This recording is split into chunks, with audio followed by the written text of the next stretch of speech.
எல்லோர்க்கும் சாந்தி வேண்டும், இறை கிருபை கிட்ட வேண்டும், இதற்கென்றே கொள்கை தந்தான் இறைவன்.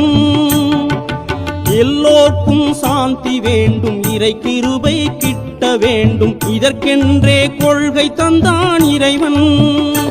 அதை உளநோயில் மாட்டிக்கொண்டோர் உருட்டி புரட்டி எடுத்துக்கொண்டு உபதேசம் செய்து கொண்டால் போதுமா? அதை வழிகாட்டல் என்று சொன்னால் பொருந்துமா? இல்லை வழிகேடு என்றால் பிழையாகுமா? இறையை புரிந்து கொள்ளும் முறையறியா மூடருக்கு தௌஹீது தலைக்கேறுமா? அவர்க்கு தௌஹீது தலைக்கேறுமா?